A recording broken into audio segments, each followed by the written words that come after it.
வாங்க ஒரு bro trader மாதிரி பிரேக் அவுட்ஸை எப்படி ட்ரேட் பண்றதுன்னு பார்க்கலாம். ஸ்டாக் மார்க்கெட்ல இந்த மாதிரி பணமழை கொட்டணும்னா அதுக்கு பேர் தான் பிரேக் அவுட். ஆனா நிறைய ட்ரேடர்ஸ் வாங்கிட்ட உடனே விலை சரசரன்னு இறங்கிடும். இதுக்கு பேர் தான் ஃபேக் பிரேக் அவுட் ட்ராப். அப்போ ஒரு அமெச்சூர் பண்ற தப்புக்கும் ஒரு ப்ரோ பண்ற மூவ்க்கும் என்னதான் வித்தியாசம்? அமெச்சூர்ஸ் அந்த லைனை தொட்ட உடனே வாங்கிடுவாங்க, ஆனா ப்ரோஸ் கன்ஃபர்மேஷனுக்காக வெயிட் பண்ணுவாங்க. ஐயோ ஏமாந்துட்டோமே. ஃபேக் அவுட்ல மாட்டும்போது இந்த ஃபீலிங் கண்டிப்பா வரும்.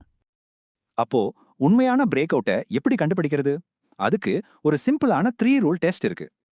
அது என்னன்னா, 1 க்ளோஸ், 2 வால்யூம், 3 ரீடெஸ்ட். வாங்க ஒவ்வொன்னா பார்க்கலாம். முதல் ரூல் க்ளோஸ். கேண்டிலோட பாடி முழுசா அந்த லைனுக்கு வெளியே க்ளோஸ் ஆகணும். அடுத்து வால்யூம். வழக்கத்தை விட ட்ரேடிங் வால்யூம் நல்லா ஜாஸ்தியா இருக்கணும். மூணாவது ரொம்ப முக்கியமானது ரீடெஸ்ட். பிரைஸ் திரும்பி வந்து அந்த லைனை சப்போர்ட்டா எடுக்கணும். பாருங்க, இந்த ரீடெஸ்ட் தான் நீங்க என்டர் ஆகிறதுக்கான ஒரு சேஃபான சிக்னல். அப்போ ஞாபகம் வச்சுக்கோங்க, க்ளோஸ், வால்யூம், ரீடெஸ்ட். இந்த 3 சேர்ந்தா தான் அது ஒரு ரியல் பிரேக் அவுட்.